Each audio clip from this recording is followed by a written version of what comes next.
Welcome to another episode of Jay Leno's Garage. You've been to this website before. You know we're huge steam enthusiasts. And I'm a big fan of the white steam car made by the White Sewing Machine Company. This is a 1910 00 model. This was the end of the line. They stopped building steam cars after this and maybe built a few in 11, I'm not sure. This is the 20 horse model, and they built a 40 horse model. If you've seen my other white steam cars, I have two 1907s, a 20 horse, here it is here, and a 30 horse, which is like twice as big. I mean, an enormous thing. This one is a little more sophisticated than, or a little simpler. I don't know if it's more sophisticated. This does not have the sliding D valve, which I'll show you later. This has what they call a joy valve type mechanism. It's a little easier to deal with, a little simpler to build. This one has all steel frame, whereas the others had a lot of wood in the body as well. This would be a more modern steam car. Now, when we got this thing, it ran. It had been owned by a gentleman in New York who had had it close to 50 years. A lot of pieces were rusted, a lot of pieces were worn out. So we really had to sort of go through and redo the whole thing. Well, here's a little bit on the restoration blogs. Take a look. People are always amazed at just how tiny a steam engine is. Take a look at this thing. We pulled it out, cleaned everything off inside, repainted the block. It's 2 cylinders, high compression, low compression piston. It's a compound engine, which means it uses the steam over again. We've had to make a lot of new pieces for it. One thing this car really needed was a new burner. Our other one had been patched together, was 100 years old, and the steel had pretty much just disintegrated. 100 years of just going through the 4 seasons and cycling, and the whole thing just rotted out. Robin handmade this, copied the original, and look what a beautiful job he did. You've got all sorts of baffles underneath here. Your gasoline goes in here, it ignites, and this burner, the flame comes out here and heats your boiler.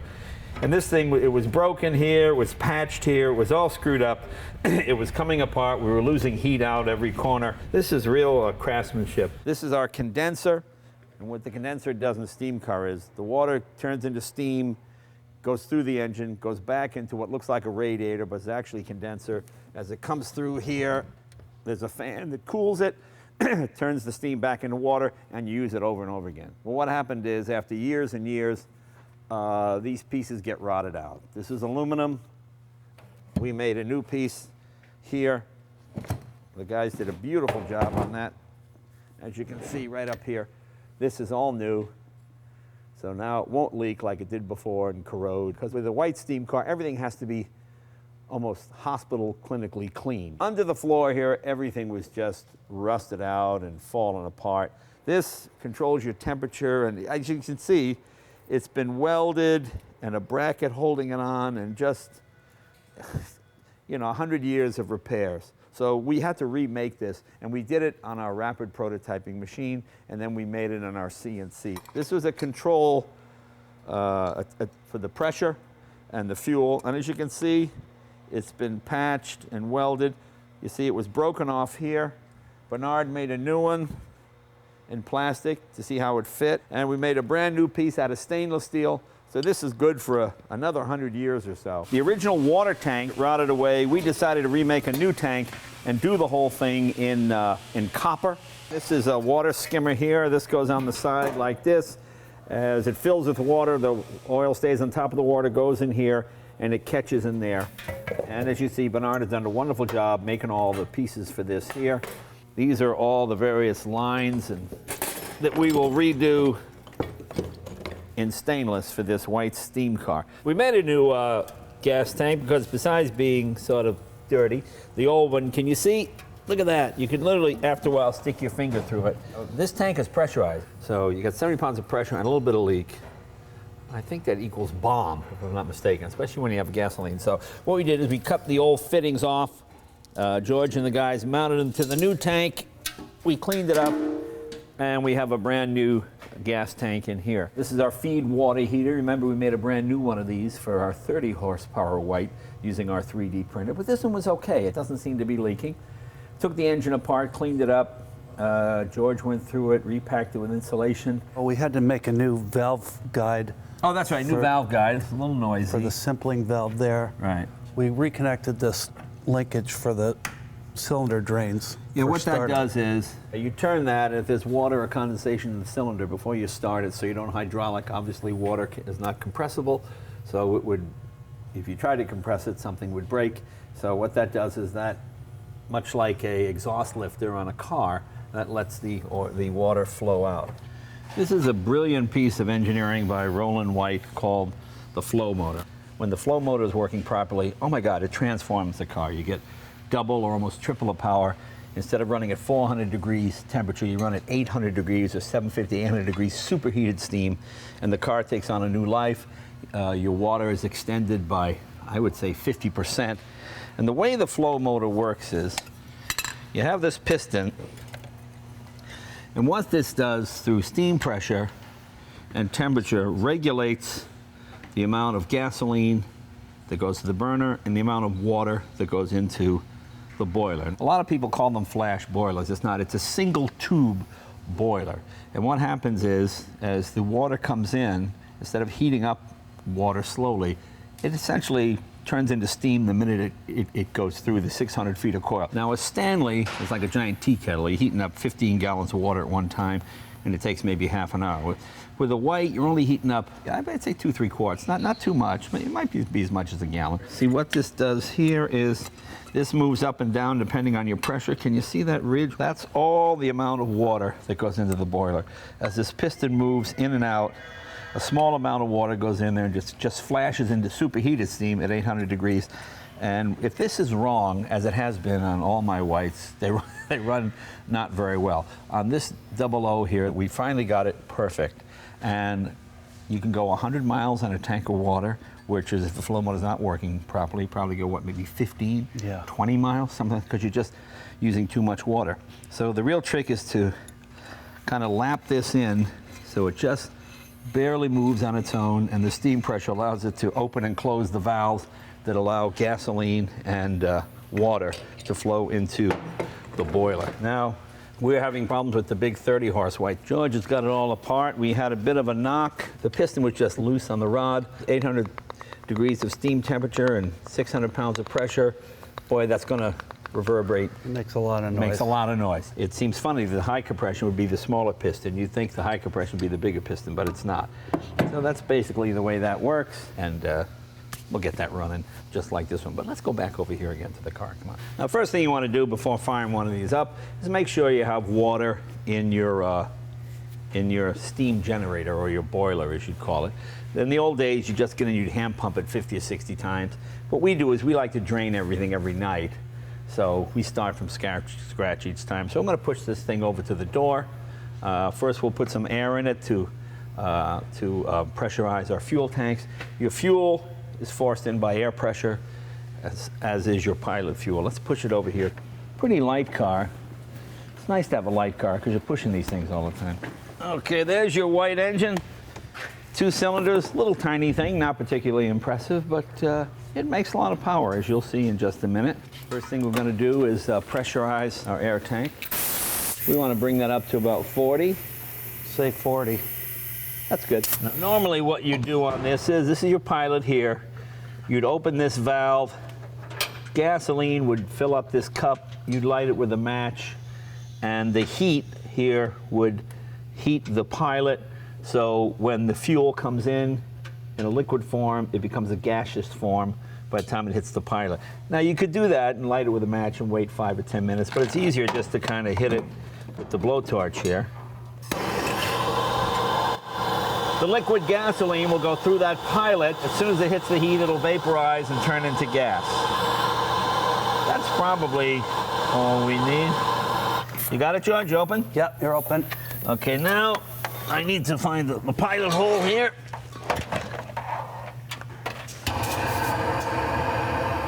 Now, can you see the pilot flame in there? I'm going to close that little door. I have a nice strong pilot. What that's doing is heating the vaporizer, so the fuel that runs through there before it goes into the this here will shoot it into the burner to heat up the coils. What I'm doing is letting that sit for a few minutes and warm up. As you can see, virtually maintenance-free. George is hooking a hose up to it on the other side. That'll force water through the boiler here. Okay, we've got a little water here. I probably didn't even need to do this, but There's a fair amount of air in there. yeah. Now see, I was driving this car yesterday, and this water is still hot. That looks pretty good, Close. George. Now what I'm going to do now is open this valve right here. What that does is open up the ports, because any water that would have condensed, any steam that would have condensed overnight was back into water. As you know, water cannot be compressed. So you want to open that valve so when the engine starts to turn, you don't hydraulic and bend a rod or something, because you can't obviously compress water. So that will force the water out. Now we're going to go back into the catacombs of the J. Leno garage, where we have a bunch of stuff hidden away.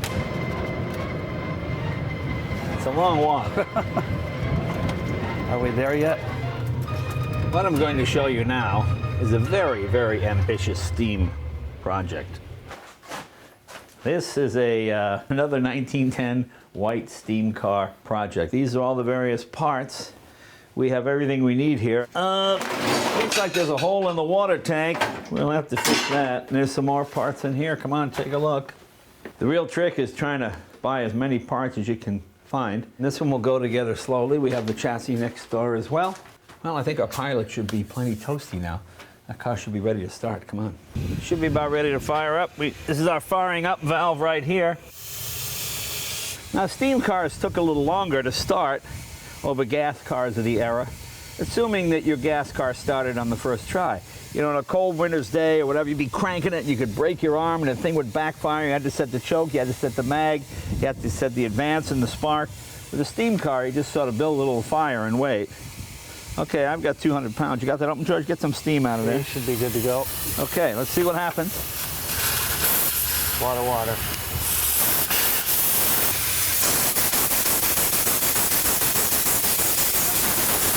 I'm going to close that up. That's sealing the steam chamber. What I'm going to do is put on the automatic. This is a flow motor. This will control the amount of fuel and fire going into it.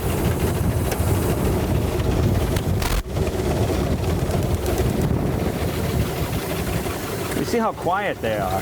How many engines can really idle at like 5 RPM? As you can see, my temperature here is only at 350 degrees. I want to see about 750 to 800 degrees.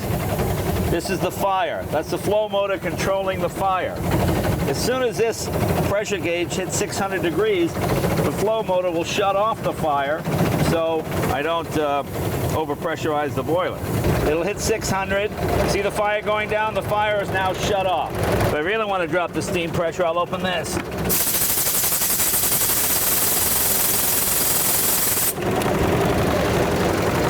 See the fire coming back up again. See my temperature's at 500 degrees now. We are just about ready to take it out for a spin. Look at that. In a mere 15 minutes, you're ready to pull out of your driveway. White is probably the only car that I know of, certainly American-made, with a transmission. You have a transaxle. You push it this way for low and all the way forward for high gear. Forward and reverse is right here. That reverses the engine. So unlike a gas car, with a steam car, you actually reverse the direction that the engine is turning. Okay, we've got 550 degrees. That's certainly enough to pull away. This is your emergency brake here. This is your speedometer. Let's put our side panels on and we'll take it for a ride.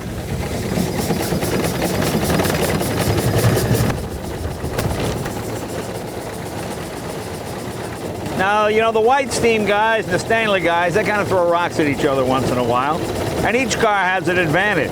The Stanleys are faster, but it's a bit like the tortoise and the hare. With the Stanley, you're heating up that 15 gallons of water, you give a full throttle, you maybe go 50, 60 miles an hour, then you're out of steam, then you got to pull over and build up the steam, and then the white guy, the white steam car guys go chugging right by you. This particular one, once I hit 750, 800 degrees temperature, using superheated steam, she will hold 35 to 40 miles an hour all day long. And the condenser works very good. Condenser in this actually works better, I think, than the condenser in the Doble. I went all over the place the other day. It was fairly cool, and I only used about 2 gallons of water. So I was getting pretty good water mileage. Okay, this thing is starting to warm up now. See, I can close the throttle and actually increase my speed because I get more pressure and I'm using superheated steam. My steam temperature is now 780 degrees and I'm holding 38 miles an hour. The Stanleys are actually a bit more quiet than the Whites because they don't have as many moving parts. These are actually a lot of fun to drive. They're quiet and they're really torquey. It's kind of fun pinning the speedometer on this thing. Speedo only goes to 50, but you can pin it pretty easy. Don't forget, when this thing was built, there were no paved roads. Just so much torque, just the slightest crack in the throttle. This, as I said, is a compound engine, whereas the Stanley is a simple engine. Now you can turn this into what they call a simple engine by pressing on the simpling pedal. What that means is you apply steam to both the high pressure and the low pressure cylinder at the same time. So that gives you a little extra power to pull away. You might hear a slight chuff. I have a little steam leak somewhere. I've got to find that.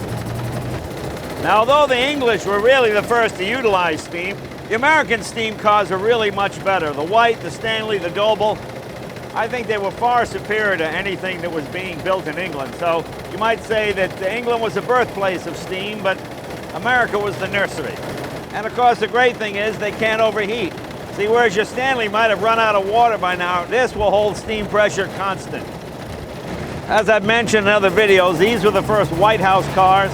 Whites were the first military vehicles because they were so dependable. I mean, White steamers actually went LA to San Francisco. It was a 3-day journey, and that was a regular shuttle service up and back. But that flow motor is such a brilliant invention. I mean, Roland White was really, I think, a genius. There's no electronics, there's nothing. It's all done by pressure and temperature. You know, other steam cars, you had to open and close valves. If it got too hot, pump in more water, do this, do this. This was the first sort of fully automatic steam car. This was a car anybody in the family could drive. You just light a match, get it nice and warm, and there's really nothing to do. This car has got 59,896 miles on it. Now, admittedly, we did go through the motor and everything, but that's still pretty good. She is 101 years old. When you climb a hill, you want to do this. Maybe shoot a little extra steam oil in there. As you can see right now, we have no fire. The fire is off.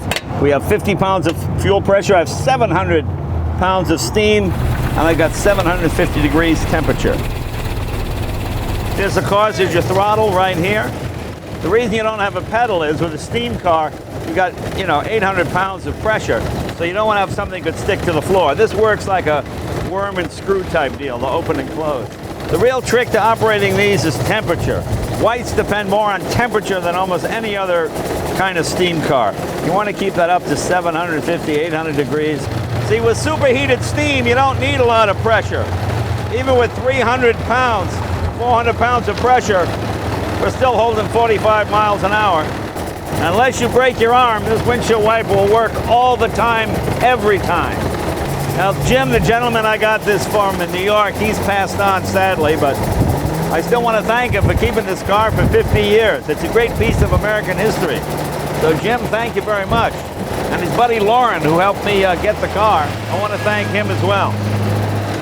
Hope you enjoyed the ride in our steam car here. As you can see, that two-seater one, that were all those parts in those two rooms, that 1910 white Roadster, we got our work cut out for it. That's going to be a while restoring that one, but we're going to see if we can get that one up to a mile a minute. We got special gears for the rear end and a few other trick things for it. But just a wonderful car to drive. Mechanically now, I think she's about as good as she's going to get. Anyway, I hope you like this Steam Tough. Let us know if you enjoyed these Steam ones in the comment section. Love to hear your feedback. See you guys next week. Thanks again.